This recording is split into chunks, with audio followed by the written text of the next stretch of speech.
Assalamualaikum warahmatullahi wabarakatuh. Bismillahirrahmanirrahim. Alhamdulillahi rabbil alamin. Wassalatu wassalamu ala Rasulillah wa ala alihi wa sahbihi ajma'in. Qala Allah Ta'ala, a'udzu billahi minasyaitonir rajim.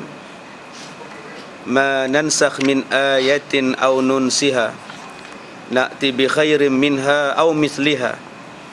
Alam ta'lam anna Allah ala kulli syai'in qadir. Sadaqallahul azim.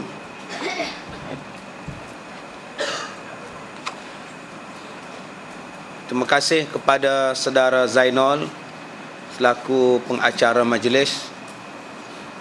Yang saya hormati barisan ahli-ahli jawatan kuasa Surau Mustaqim, tuan-tuan imam, sahabat saya Ustaz Zuhair, kumpulan Al-Maulid, muslimin dan muslimat mudah-mudahan dirahmati oleh Allah Subhanahu wa taala.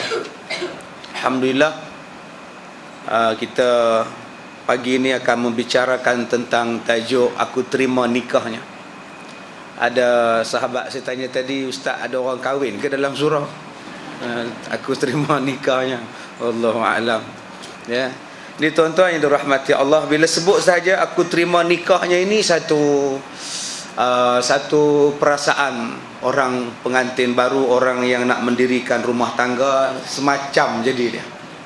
Sebab itu kebanyakan orang perempuan bila selesai aja menikah dia pun menangis. Tak tahu sebab apa dia menangis, hanya dia saja yang tahu. Ya, bila dia tengok suami dia genggam tangan naib qadi, kemudian naib qadi geleng belah kanan, okey, angguk. Naib qadi tanya belah kiri, okey, saksi belah kiri pun angguk. Maka naib qadi berkata sah. Terus baca doa. Bila baca doa tu saja, perempuan tadi, pengantin perempuan pun terus menangis. Tak menangis suka ke, sayu ke, menangis gatal ke, itu tak tahu. Tadi mana satu jenis menangisnya hanya dia saja yang tahu. Ada yang menangis sebab hari ini dah dia berpisah tanggungjawab daripada tanggungjawab ibu bapaknya, telah berpisah kepada tanggungjawab kepada seorang isteri, kepada suaminya. Ada yang dia menangis disebabkan hari ini segala cita-citanya telah pun tercapai, sebab ingin hidup dengan orang yang dia sayang. Ya, bercintanya bertahun-tahun. Ya, tiap-tiap hari tukar baju, naik kereta api, kemudian turun bukit, turun gunung. Maklumlah bercinta dengan orang Hindustan. Jadi macam-macam lah pakaian kena tukar dalam satu lagu tu 5-6 line bertukarnya. Banyak halangannya. Ya, hero tak suka, dushman tak suka, macam-macam lah yang tak suka. Tiba-tiba hari ini jadi sungguh-sungguh perkahwinan itu. Maka ada yang menangis kerana apa? Bermulanya era baru dalam kehidupan dia. Dia kata hari ini adalah kehidupan baru bagi saya sebab saya mendirikan rumah tangga. Padahal kali ke-6 dah dia menikah tu. Era baru apa? Dia kira era lama dah tu. Tapi setiap kali dia menikah dia rasa lain. Inilah dia tuan-tuan yang dikatakan keistimewaan di antara tanda-tanda kebesaran Allah Subhanahu wa taala, ialah dia jadikan kita ini berpasang-pasangan. Wa khalaqnakum azwaja. Di antara keajaiban, di antara keistimewaan, di antara kehebatan, di antara tanda-tanda kekuasaan Allah, dia jadikan kita ni berpasang-pasangan. Ada pasang kita. Dan pasangan kita tu kita tak pernah sangka yang dia tu pasangan kita. Kita lahir ke dunia dulu mana kita tahu itu isteri kita. Kita tak pernah sangka itu isteri. Ya, padahal pergi sekolah naik basikal berselisih aja. Ya, pergi kerja naik lift turun lift sekali aja. Tiba-tiba boleh duduk live sekali pula dah. Ya, kehidupan manusia itu berbeza. Kadang-kadang yang menjadi pasangan hidup kita adalah orang yang paling kita benci.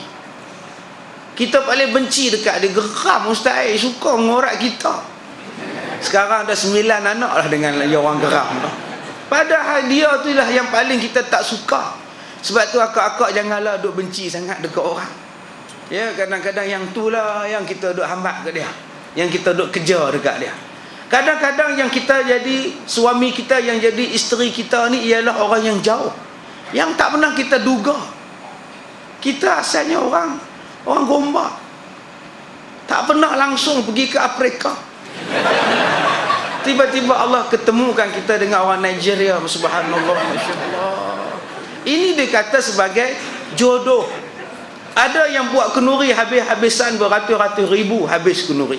Pinjam alung, angah, ceti semua dia pinjam, tapi hanya bertahan setahun sahaja. Kemudian bercerai. Ada orang yang ingat inilah kekasih aku awal dan akhir, suami aku awal dan akhir. Rupa-rupanya berkahwin cerai selepas itu. Banyak suaminya. Tah yang mana akhir dia pun tak tahu. Jadi tuan-tuan, inilah dia tanda-tanda kekuasaan Allah. Daripada orang yang kita tak kenal, daripada orang yang kita tak tahu, daripada orang yang kita tak pernah cakap, tak pernah jumpa, tiba-tiba menjadi rakan kongsi hidup. Boleh tidur sekatil. Boleh tidur sekatil. Pelik tak pelik tuan-tuan? Bukannya kenal pun, tapi boleh tidur sekatil. Kadang-kadang suami tidur atas bantal, isteri tidur atas lengan suami. Bantal isteri ialah lengan. Kalau ada lengan, kalau tak ada lengan tak ada. Nah, ada juga yang tak ada lengan. Semalam saya jumpa tak ada lengan tuan-tuan, kudung tangan ni, tapi tetap isteri nak pada dia. Subhanallah. Jadi ada orang yang langsung kita tak kenal, tapi boleh kongsi suka dan duka dengan dia. Ada orang yang kita tak pernah menyembang, tak pernah berbual, perkahwinan kita diuruskan oleh mak bapak kita, tetapi sekarang ini kita hidup bahagia dengan dia. Tuan-tuan, inilah dia istimewanya satu perkataan yang disebut sebagai aku terima nikahnya. Inilah dia. Dengan sebab kita sebut aku terima nikahnya ini, maka jadi halal benda yang haram. Jadi halal benda yang haram. Kalau dulu senyum, kadang-kadang jadi halal, kadang-kadang jadi makruh, kadang-kadang jadi haram. Sekarang kita senyum pada isteri kita, senyum pada suami kita, jadi sedekah. Nabi kata tabassumuka an wajhi akhika laka sadaqah. Kamu senyum kepada wajah saudara kamu, kamu dapat pahala sedekah. Manis muka kepada saudara kamu, kamu dapat pahala sedekah. Masya Allah. Abang-abang hari ni senyum ke belum pada isteri? Belum. Sebab tak ada isteri ustaz. Pergi kahwin cepat. Nah, takut kiamat tak sempat, pergi kahwin cepat. Depa kata nak kiamat 2012, tahun ni lah tuan. Baik pergi nikah cepat. Ada kiamat 2012, Nabi pun tak tahu, kita boleh kata 2012. Tuan-tuan, senyum. Senyumlah, bukannya susah, tak perlu kata apa-apa. Adakah senyum tu jadi susah? Senyum tak susah. Yang mana ada isteri bangun pagi subuh tadi senyum. Kalau boleh duduk atas muka isteri ni, PA senyum. Terkejut PA tu, ya Allah. Dah lah misal tebal. Senyum. Senyum itu merupakan satu sedekah. Kita masuk dalam surau ni, kita senyum. Tuan-tuan ni duduk himpit macam ni, dah senyum ke belum dengan orang sebelah? Duduk di sini daripada pukul 8.45 sampai sekarang pukul 10 suku tak senyum. Subhanallah. Masam lagi ada. Dia kali sebelah, beruk ni pula dah. Panggil beruk ni tuan. Dia panggil member sebelah dia beruk. Subhanallah. Cuba kita senyum. Senyum itu merupakan satu sedekah. Cuma yang saya selalu pesan, kalau tuan-tuan nak senyum, pastikan ada orang. Ya? Jangan duk senyum seorang-seorang tu tandanya tak apa, nak cerdik tuan-tuan. Ada wayar dia putih dan mana alam. Tuan-tuan, ni yang Allah Ta'ala dia bagi kepada kita. Bila kita genggam saja naik qadi punya tangan, kita genggam saja tangan mertua ayah kita, selesai saja sah. Benda yang halal, benda yang haram menjadi halal. Haram dulu kita tak boleh mengorak dia, sekarang mengoraklah tiap-tiap hari dapat pahala. Kenapa kita tak mengorak isteri kita tiap-tiap hari? Kenapa tak mengorak suami setiap hari? Masa belum dapat mengorak lah, hello miss, yen depa ringgit. Selagi tak dapat, selagi tu SMS setiap hari. Selagi tak dapat, selagi itulah tackle setiap hari. Buat sembahyang hajat, minta supaya dia terima pinangan. Tak cukup buat sembahyang hajat, jumpa dengan bomo orang asli di Gombak. Jalan nak pergi Pahang, nak buat minyak senyonyong, nak bagi isteri ni minat kat dia, perempuan ni minat kat dia. Tetapi kenapa selepas kahwin kita tak mengorak? Mengoraklah. Tuan-tuan, sekarang ada 2 handphone. Saya tengok handphone Zainal 2. Tahu dia mengorak siapa tak tahu? 2 handphone dah. Kenapa kita tak mengorak isteri kita? Yang kat mana? Mengorak dia. Assalamualaikum. Yang buat apa? yang dalam surah ni dengan ceramah Ustaz Kazim. Seronok tak? Boring gila. Jadi kita tak pernah buat, kita tak nak ngorat. Bukan kata tak nak ngorat, puji pun tidak. Berapa ramai suami yang balik ke rumah dah potong rambut cantik-cantik, dah trim dekat kedai gunting rambut. Berapa banyak isteri cakap, ya Allah, segaknya abang. Berapa ramai yang cakapnya tu? Kenapa tak cakap segaknya abang? Masalahnya ustaz, tak segak sungguh. Saya nak cakap macam mana ustaz? Tak segak sungguh, ustaz tahu tak? Pujilah, puji potongan rambutnya. Walaupun dia tidak segak, tapi kita puji potongan rambutnya. Cantik rambut abang. Macam orang muda, macam ni lah yang suka. Kan cuba puji, itu namanya ngorat suami. Abang-abang berapa banyak yang mengorat isteri? Cantiknya ya. Macam umur 20 dulu. Abang ni kata lah. Kadang ada tu, adalah benda nak minta kat kita tu. Cuba kita selalu macam itu, selalu macam itu. Masalah kita dia, bila kita dah kahwin, segala saat romantik, segala saat yang romantis, segala puji, segala mengorat, segala godaan telah hilang. Isteri dengan anaknya, sibuk dengan anaknya, anak baru lahir. Ya, ada juga yang sibuk dukung, sibuk sayang, sibuk nyusukan anak, tak peduli ke suami. Apa-apa dengan anak saja, dia sibuk sayang ke anak. Ada juga yang sibuk benci ke anak, dia sepak terajang anak dia, katok bobah anak dia. Jahatnya mak ni, eloklah masuk penjara tuan-tuan. Anak kecil macam itu pun nak dipukul-pukul, disepak terajang, apa hal? Saya bila tengok tu naik bulu roma, nasib baik TV tu orang punya. Saya tengok berita tu di Kedah, rumah pak mentua saya. Saya kata nasib baik TV ni pak mentua aku punya. Kalau aku, kan.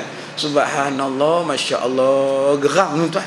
Ada suami bila dah kahwin langsung tak peduli pada isteri dia. Sekarang aktivitinya ialah memancing. Mancing saja. Ada yang main helikopter. Saya pergi ke rumah satu orang tuan-tuan, helikopternya 4, kapal terbang 6. Yang mainan punya tu, yang terbang remote punya, bukan yang betul punya. Dia duk repair. Dia boleh repair helikopter mainan dia itu, tapi dia tak pernah repair hati isterinya yang susah.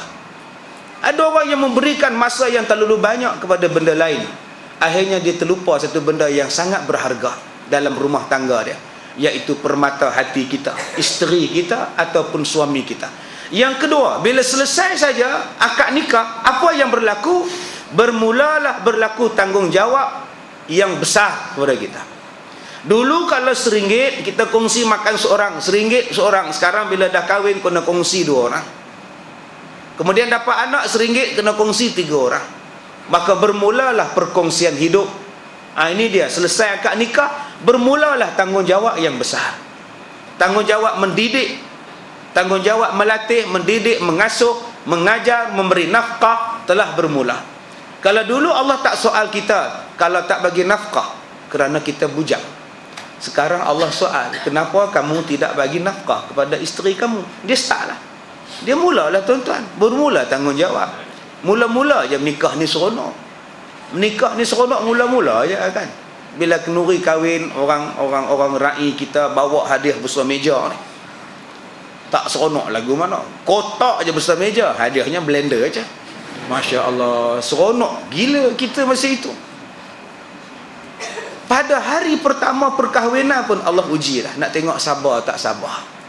Akad nikah janji pukul 12, pukul Zuhur tak datang lagi. Yang naik qadinya Ustaz Zuhair. Serempan Ustaz Zuhair pun letak di bawah lah. Ini hampa nak menikah, kata mau menikah ni, anak banyak tempat lain lagi ni. Tang situ bergaduh lah. Di telefon pak Awa dia, awak mana ni wak? Dah lama ni wak. Kamu ingat aku apa? Awak letak kamu. Wak. Kereta aku pancit, sabarlah. Tak je lari mana aku. Hari pertama dah bergaduh dah. Sedangkan itulah tuan-tuan, yang ketiganya, bila selesai saja akad nikah, ujian pun bermula. Ujian kesabaran bermula. Ujian kasih sayang bermula. Ujian dengan mak bapak bermula. Ujian dengan mertua bermula. Ujian dengan kesusahan akan bermula. Ujian keseronokan akan bermula. Kahwin saja ujian pun bermula. Berapa ramai yang tak boleh sembahyang subuh lepas kahwin. Masa bujang dia boleh sembahyang subuh, tak ada, sebab tidak ada siapa yang peluk dia. Lepas kahwin ada orang peluk. Berapa ramai yang boleh buang pelukan tu? Abang nak mana solat subuh berjemaah? Tunggu sebentar, solatlah dulu, tunaikan cepat kewajipanmu. Berapa ramai yang boleh buang selimut, yang boleh buang tangan? Abang, jom kita sembahyang subuh berjemaah. Berapa ramai yang tak boleh buang? Abang nak ke mana abang? Sembahyang subuh, dah pukul 6 dah, boleh bangun. Awal lagi bang. Awal apa pukul 6? Abang ni tu imam. Abang tak pergi tak sembahyang, dia orang kan kamu tahu. Abang kan tak bila ada. Abang SMS je cakap. Sikit perut ke apa ke, tahu lah orang tu buat. Abang kena bagi kepercayaan pada Bilal abang. Sampai bila abang nak jadi imam? Selama lama dia akan harap pada abang je. Bila ada dia buat, bila belah diri imam abang. Ya tak ya juga. Handphone abang mana? Itulah ujian pertama tuan-tuan. Nak buang tangan, nak buang kaki yang duk peluk kita pun tak boleh buang. Itu bermulanya ujian. Masya Allah, subhanallah. Itu sebab bila selesai saja akad nikah, itu baru ujian pelukan pun kita tak boleh buang. Bayangkan ujian-ujian lain yang akan bertimpa-timpa datangnya, satu persatu. Yang keempatnya, bila kita selesai saja akad nikah. Bila kita selesai saja akad nikah ni tuan-tuan, maka jadilah satu ikatan, yang mana ikatan ini akan berpanjangan sampai hari kiamat. Ingat tuan-tuan, bila kita kahwin dengan isteri kita, panjangnya itu, hubungannya itu akan sampai di hari kiamat. Sebab dia ada anak insya-Allah. Dia ada cucu. Anak dan cucu isteri suami ini akan berdakwah-dakwi di hari kiamat. Isteri akan dakwa suami dia, suami akan dakwa isterinya, anak-anak akan dakwa bapaknya, bapak akan dakwa anak-anaknya. Dia akan bermula tuan-tuan. Kalau kita tak kahwin, senang. Siapa nak dakwa kita? Tak mengajar dia baca Quran. Kita tidak ada isteri, kita tak ajar orang baca Quran, kita tak didakwa. Tapi kalau kita ada isteri, kita tak ajar dia ilmu pengetahuan, isteri akan dakwa. Ya Tuhanku, aku tidak sembahyang, aku tidak pandai sembahyang ni sebab suami tak pernah ajar aku. Nak cakap apa tuan-tuan? Allah akan panggil suami dia, Pak Long, betulkah Pak Long tak pernah mengajar isteri Pak Long? Dah ada dia duk main mengaji tu, surah Mustaqim tu tiap-tiap hari buat kuliah maghrib tu kira mengaji. Isteri kata dia orang mengajar secara umum je, dia orang tak ajar cara betul-betul. Ni yang tak betul sembahyang ni sebab suami saya tak ajar. Siap jawab tuan-tuan. Nanti Allah akan tanya pada anak-anak, kenapa kamu makan benda yang haram? Jawab anak-anak, di mana saya tahu, bapak saya yang buat balik nasi beras ni, saya tak tahu, saya makan je. Tanya pada isteri, kenapa kamu makan benda yang haram? Saya tak tahu, suami saya buat balik benda haram. Tanya pada suami, kenapa kamu bawa balik benda haram wahai suami? Saya bukan ambil benda haram, saya jumpa beras tu tepi jalan, lori beras terbalik, saya ambil lah. Kalau saya tak ambil, orang lain ambil. Salah ke perbuatan saya? Cerita. Jawab tuan-tuan. Ya, perbahasan itu akan berlaku. Sebab itu bila kita ingat, kita genggam saja tangan naib qadi, selesai saja kita berjabat tangan akad nikah, maka bermulalah soal bicaranya di hari kiamat. Sebab itu kita kena jadi ittaqullah. Ittaqullah, bertakwalah pada Allah. Kita kena takut kepada Allah. Takut sungguh tuan-tuan. Seurat rambut isteri kita dibiarkan ditengok oleh orang lain, kita akan disoal di hari kiamat. Kita akan disoal tuan-tuan. Ada perbuatan anak dara kita yang tak betul. Maknya pakai tudung labuh, bapaknya pakai serban labuh, tapi anak dara dia tak pakai apa. Tak ada yang labuh pun, semua ketat. Mai hantar mak dia ke surau, pakai baju adik, dia umur 16, pakai baju adik dia umur 6 tahun. Tu imam ni garu serban, tak tengok rugi. Macam baru ni lah saya ceramah di Ampang baru ni, forum perdana di sekolah Ampang, Tasik Ampang kah. Saya balik, saya singgah lapak tuan-tuan, singgah di Rawang. Isteri saya pergi ambil air, saya duk makan ciakutiau. Satu orang lintas depan saya, pergi beli apa tu. Perempuan dia pakai seluar ni sejengkal. Seluar pendek sejengkal. Ustaz tahu mana? Saya rasa nak suka sejengkal. Astagfirullahalazim. Bolehlah tengok masa itu sebab isteri saya tak ada.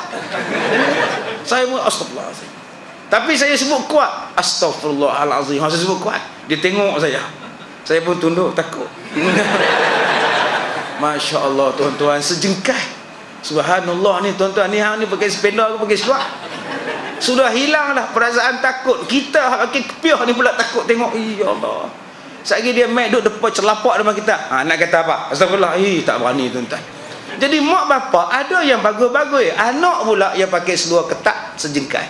Allah akan soal di hari kiamat. Jadi tuan-tuan, inilah 4 perkara yang akan berlaku selepas kita akad nikah. Sampai bila? Sampai salah seorangnya mati, sampai kedua-duanya mati. Maka urusannya itu akan berpanjangan sampai hari kiamat. Jadi jangan kita anggap perkahwinan ini bukan main-main. Benda yang main-main, jangan dok anggap benda main-main. Jangan berkata perkahwinan ini tak ada apa lah. Jangan. Ada orang yang cuma buat persiapan betul-betul sebelum kahwin. Masya Allah. Sebelum kahwin dia buat hantaran dia 2 bulan tak keluar rumah. 2 bulan duduk buat bunga telur lah, hadiah lah. 2 bulan tak keluar dia dengan mak dia. Buasir dua-dua orang. Tak hanya berdiri-diri, duduk saja-saja. Ada yang pergi jumpa dengan orang yang menganjurkan majlis perkahwinan, bincang sampai 10 kali. Konsep apa? Konsep tema. Kita buat tema dalam hati ada taman. Jadi kita buat bentuk hati, kemudian kita buat macam taman-taman, ataupun kita buat macam salji kan. Kita jumpa dengan orang yang uruskan perkahwinan ini. Konsultan ni ada tuan-tuan.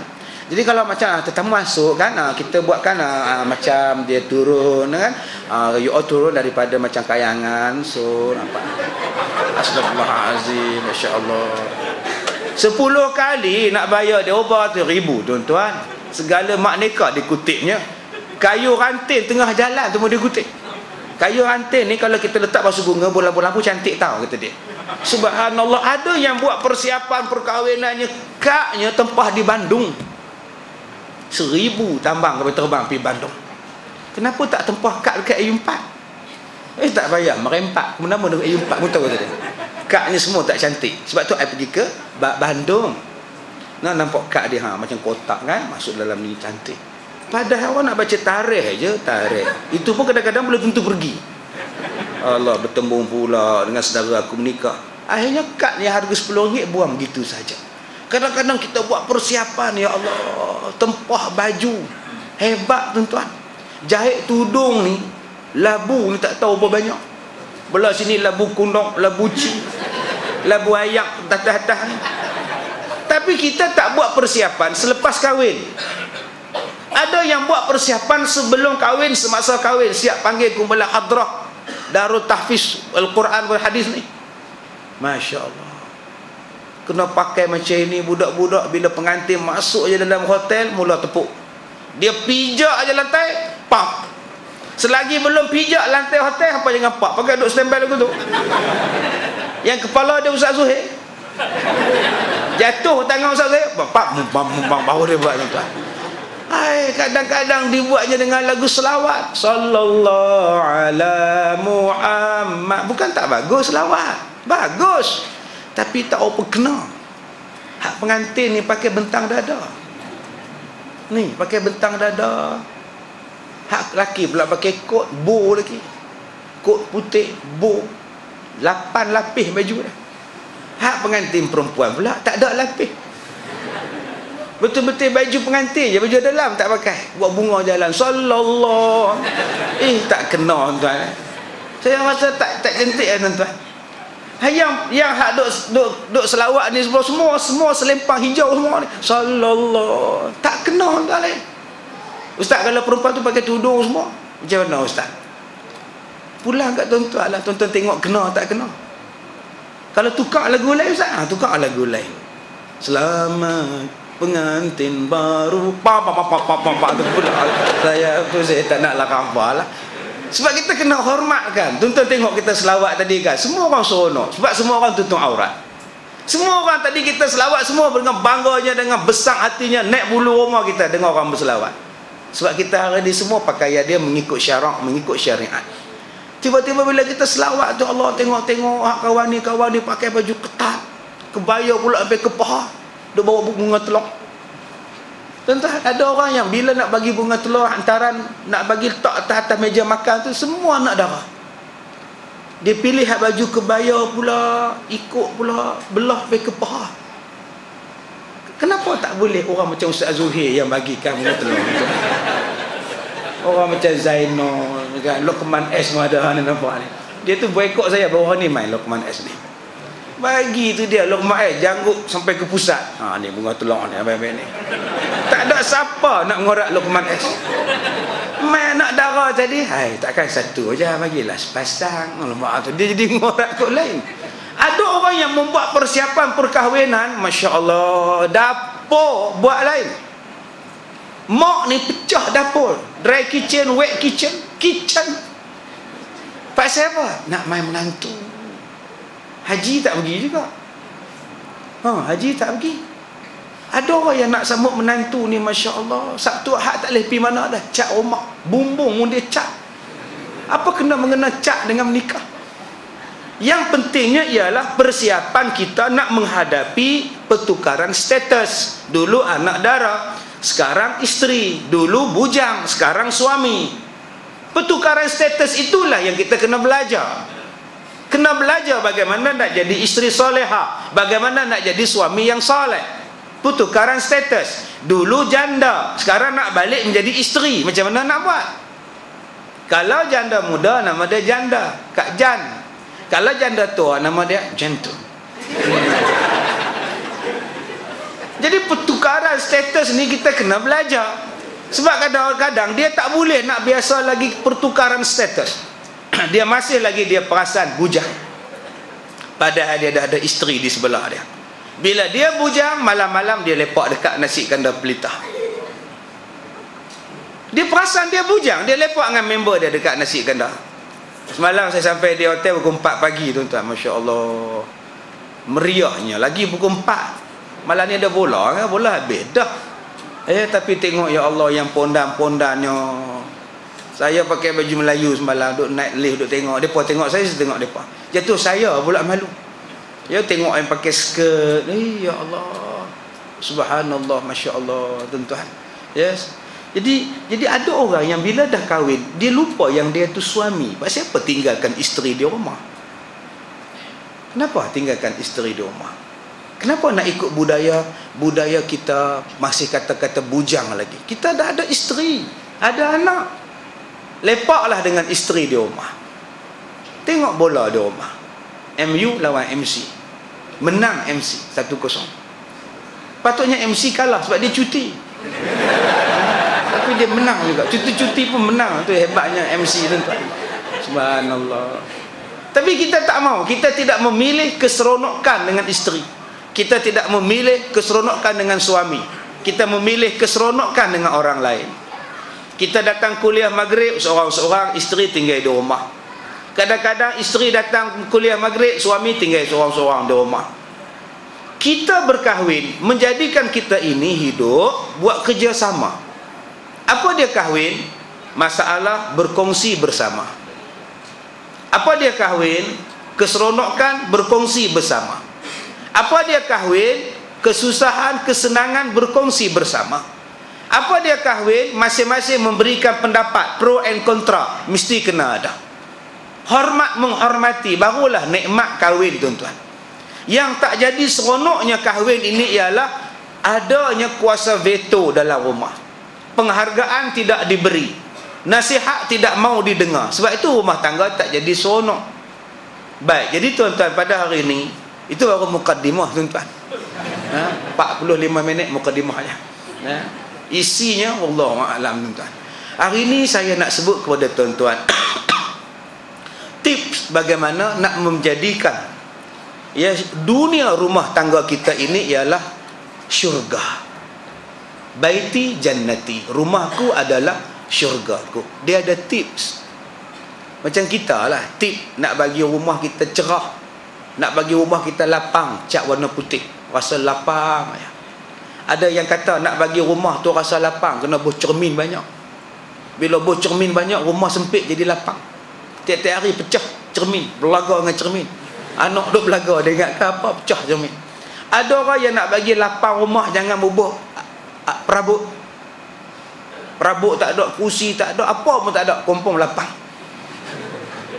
Maka bagaimana tuan-tuan nak menjadikan rumah tuan-tuan syurga tuan-tuan? Di sini kita akan sebutkan pada tuan-tuan. Saya di Perak, di Radio Perak, saya membuat rancangan Dalam Hati Ada Taman. Setiap minggu hari Selasa 5:30 petang sampai 6:30 petang. Namanya Diha. Dalam Hati Ada Taman. Singkatannya Diha. Ya, tagline lagu dia ialah curi curi curi curi hatiku, cuma nun jauh selalu. Bersama dengan saya Ustaz Kazim Ilyas, UKE, setiap Selasa 5:30 petang hingga 6:30 petang dalam rancangan Dalam Hati Ada Taman di Perak FM. Untuk koma aja. Itu tagline dia tuan-tuan. Kan?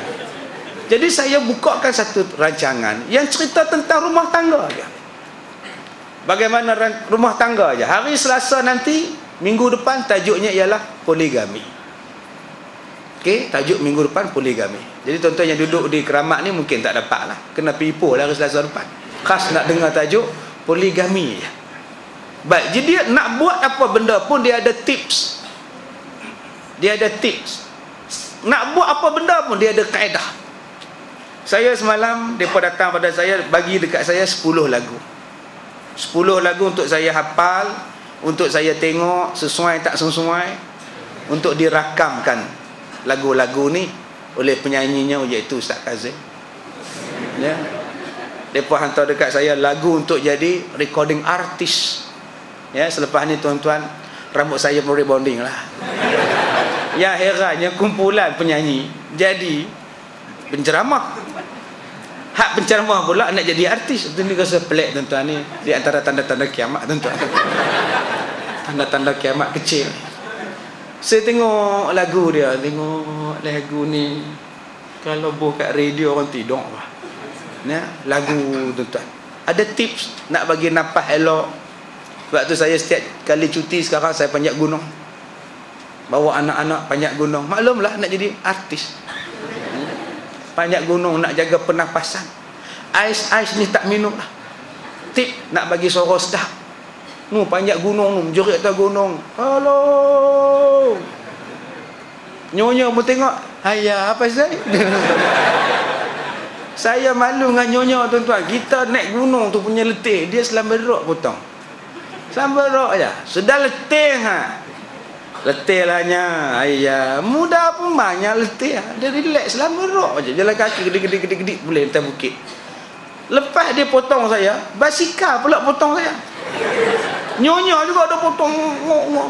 Saya kata, ya Allah, tak terberak ke dia ni? Kita hak jalan kaki ni pun seksa, dia boleh naik basikal atas trek. Subhanallah. Nyonya ondai. Makcik-makcik kalau belakang sana naik bukit guna basikal tak tahulah. Saya rasa dia empuk basikal tu. Dia turun, dia merajuk tuan. Ni tip nak bagi suara cantik. Semuanya ada tip. Begitulah dengan rumah tangga. Bagaimana nak bagi rumah tangga kita dapat syurga. Syurga rumahku. Baiti jannati. Nombor 1, jagalah keberkatan. Yang pertamanya ialah tolong jaga keberkatan. Apa dia keberkatan? Saya ni doktor. Saya ni doktor. Doktor di mana? Doktor di klinik, di hospital kerajaan. Isteri saya suri rumah tangga. Isteri telefon. Bang, nanti buat balik Panadol. Sakit kepala lah bang. Okey. Saya doktor. Sepatutnya saya pergi ke mini farmasi saya, ambil ubat, buat balik untuk isteri. Tak. Apa saya buat? Pergi ke klinik swasta, ambil ubat di klinik swasta, bawa balik pada isteri. Isteri tengok klinik Dr. Johari. Abang pergi klinik Dr. Johari ke? Kenapa tak ambil ubat hospital je? Abang tak boleh ambil ubat hospital sebab kamu tak datang untuk dapat rawatan. Maknanya abang dah mencuri ubat hospital. Abang pergi ke klinik Dr. Johari, abang bayar duit pada dia untuk ubat kamu. Alhamdulillah, mudah-mudahan ubat yang kamu makan ini jadi barakah pada kamu. Itulah nama dia barakah. Berapa ramai yang tak faham? Abang, ambil ubat Panadol tau. Pakai kepala lah bang. Okey. Yang duduk dia rehat tidur tau. Tengok Doraemon ya. Kemudian dia pergi ambil atas nama kapasiti dia doktor, dia pergi ambil ubat hak kerajaan punya. Tanpa isteri dia datang daftar, tanpa isteri dia ambil nombor rekod, tak ambil apa, buat balik. Itu namanya mencuri. Itu yang jadi tak barakah. Kepala isterinya hilang sakitnya. Bukan kepala isterinya hilang, kepala dia sakit hilang. Tetapi barakah juga turut hilang. Macam mana sakit kepalanya hilang, begitu jugalah dengan barakah rumah tangga itu sedikit-sedikit hilang. Berapa banyak orang yang buat macam ni tanpa dia perasan. Dia tak perasan tuan-tuan. Benda itulah yang menjadikan barakah hilang dalam rumah tangga. Bila keberkatan hilang dalam rumah tangga, sebab itu tuan-tuan tak seronok. Ada benda kosong dalam rumah tangga tuan-tuan. Jadi apa dia contoh-contoh keberkatan yang lain? Keberkatan yang lain contoh-contohnya apa? Apabila tuan-tuan bawa balik benda haram. Apabila tuan-tuan tak perasan benda itu haram sedangkan dia adalah haram, dijadikan makan, dijadikan minum, dijadikan pakaian, maka hilang keberkatan dia. Ni kita buat kenduri ni, banyak yang bawa balik lauk. Bawa balik lauk surau. Dia ialah pembantu. Bila catering buat, caterer buat kenduri, dia bantu pergi buat, caterer pergi bagi kat dia. Nah, ni untuk kamu. Sebab siapa nak bagi pada aku? Apa sebab nak bagi pada aku? Sebab itu bila saya masak di sekolah, orang buat kenduri, tukang masak ni, catering ni, dia bagi dekat saya satu mangkuk. Saya tanya dekat dia, perlu apa bagi dekat saya satu mangkuk nasi dengan lauk? Dia kata, bagilah untuk ustaz. Saya kata, tuan kepada kenduri ni suruh bagi makan semua orang. Bagilah makan semua orang. Kenapa ada khas untuk saya? Tapi ustaz, saya dah minta izin daripada tuan dia untuk bagi pada ustaz. Minta izin, saya ambil. Kalau tidak, tak cukup orang lain. Orang yang buat kenduri rasa malu, orang yang buat kenduri terasa, bila dia tak ikhlas bagi, maka hilang barakah kita. Jadi saya minta tuan-tuan, yang mana rajin pergi kenduri, yang mana pergi majlis-majlis perkahwinan, kenduri, doa selamat, yang rajin bawa plastik dalam poket, tolonglah berhati-hati. Melainkan kalau kenduri dah habis, orang dah balik, lauk banyak tertinggal, boleh tuan-tuan bawa balik. Ini kenduri masih berjalan, orang sedang datang, orang sedang rancak makan, ada yang bubur dalam mangkuk tingkat, 4 tingkat mangkuk dia. Bawa balik ke rumah, anak satu, dia satu. Bangga je balik. Hui, buat balik. Ini namanya tidak ada keberkatan. Okey, lepas ni tuan-tuan, tolong buat. Pastikan bila kita bawa balik ke rumah kita, makanan yang betul-betul halal, yang betul-betul dijamin kebersihan dia. Nombor 2, bagaimana kita nak menjadikan rumah tangga kita ini rumah tangga yang syurga. Hendaklah kita memanjakan isteri kita atau suami kita dengan panggilan yang disukai. Tuan-tuan panggil apa isteri tuan-tuan? Nabi Muhammad panggil ya muwaffaqah, wahai perempuan yang cerdik. Nabi Muhammad panggil isterinya ya Humairah, wahai perempuan yang putih kemerah-merahan. Abang-abang panggil apa? Ayang, bagus. Cinta, bagus. Panggillah yang baik. Kajol. Tak salah panggil kajol, yang salah panggil kojol. Itu salah. Dia panggil isteri dia, Masya Allah, wahai pendekarku. Mana ada orang panggil kita pendekar? Isteri panggil kita pendekar. Wahai panglima. Seronoknya tuan-tuan. Suami pula panglima sungguh naik ke atas ni. Panglima harimau berantai. Panggil satu panggilan yang isteri suka. Wahai cute. Kan? Panggil dia, panggil yang baik-baik. Ini tidak panggilnya melah. Melah. Astagfirullahaladzim. Tebal pula tu. Bukan melah abang, Jamilah, tak kira lah. Melah juga tuan-tuan. Nampak sangat tak ada tak ada hormat. Kena panggil dengan panggilan yang baik-baik, macam Pak Uda panggil dengan Mak Uda dia tu, anja, ayang. Tapi janganlah tunjuk pada orang menyampah. Ini duduk depan surau, isteri di sebelah belakang, anja. Menyampah aku mau ada bini 2 lagi, tak macam ni. Ada tuan-tuan jenis macam tu duk highlight dalam TV. Saya pun naik ronsen. Macam mana ayang macam ni? Dalam TV ni malu kat orang. Hang panggil atas katil dalam bilik sudah. Ni depan orang, anja, ayang. Nah, ini lagu mana tau. Jadi tolong lepas ni jangan panggil hoi. Oi, orang tua. Oi, maklum, jangan panggil tuan-tuan. Panggillah dengan panggilan yang sayang, yang menunjukkan kita menghargainya. Ya, walaupun kita dah tua, tuan-tuan ni ada yang umur 70, isteri 64, panggillah dia. Ya, anjang, ayang. Ya, darling. Ini tak ada lah, darling hilang, ayang pun melayang. Yang ada sekarang, Enggak ni. Nasi siap ni.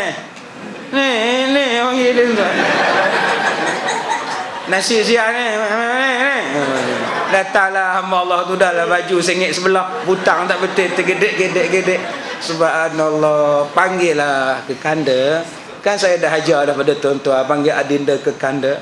Aduhai adinda, dengarlah madah ke kanda, tercurahlah cinta nyawa padamu juga. Panggillah elok-elok, halal. Ni bila kita panggil yang baik-baik masa bercinta. Masa bercinta tu, ya Allah, Ina, ya, Boboy, B. Sekarang panggil B. Dia panggil B. B. Dulu Wak, sekarang B. Dia panggil B sekarang ni. Babi ke? Apa benda B ni apa?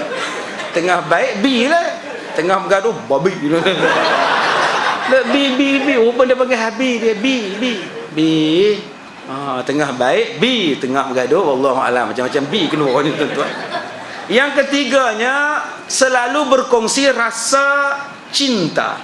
Berkongsi rasa dan berkongsi cinta. Jangan tuan-tuan hanya mengambil hari-hari sempena aja nak bagi hadiah.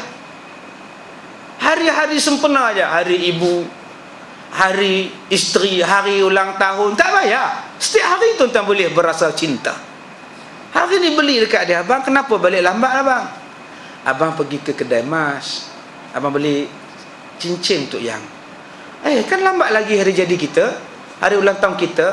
Ini bukan untuk ulang tahun, ini sebagai tanda kasih abang pada ya. Masya Allah. Ya Allah abang, kalau macam ni tiap hari suruh nak makan, botak lah aku, kamu esok daripada sini sampai ke sini beramat je tuan-tuan. Cubalah kita buat, kita rasa kongsi. Yang saya selalu sebut pada tuan-tuan, basyiru wala tu'assiru. Bagilah orang suka, bagi orang suka. Basyiru wala tunaffiru. Bagi orang suka, jangan bagi orang jemu. Jom kita bagi satu benda yang menyukakan suami kita. Sibuk macam mana pun, rumah tangga kita bersih. Masuk pintu rumah, bila masuk dalam rumah, subhanallah. Saya pergi rumah sahabat saya di Jeddah. Ya, rumahnya kotak, rumah orang Arab. Mana ada bersegi-segi macam kita, semuanya kotak belaka. Tapi bila masuk ke dalam rumahnya, Masya Allah, subhanallah. Saya ambil handphone, saya ambil gambar tuan-tuan. Minta izin ya Hajar, saya nak ambil gambar, nanti saya nak balik kat rumah. Suruh isteri saya buat macam ini. Cantik gila tuan-tuan. Masya Allah. Tingkap bukannya ada orang Arab. Orang Arab tingkap kurang. Orang putih tingkap banyak. Orang Arab tingkap tak ada. Ekon saja, tapi hiasan subhanallah, Masya Allah. Cantiknya. Suami yang penat tuan-tuan, bila masuk lagu tu memang hilang penat dia.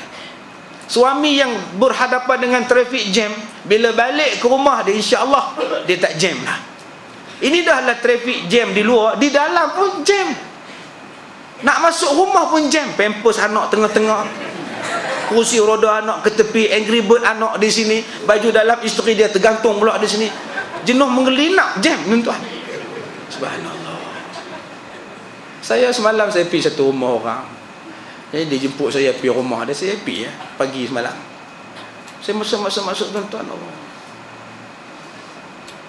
Saya tunduk tak mau tengok apa.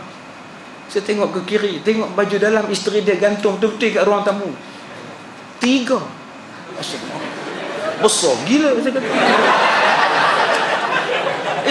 Apalah, saya tak boleh duduk. Saya kata ni tak apa, saya duduk kat luar. Saya kita keluar. Tak boleh duduk tuan-tuan, saya tak boleh duduk. Tuan-tuan bayang tak? Elok je.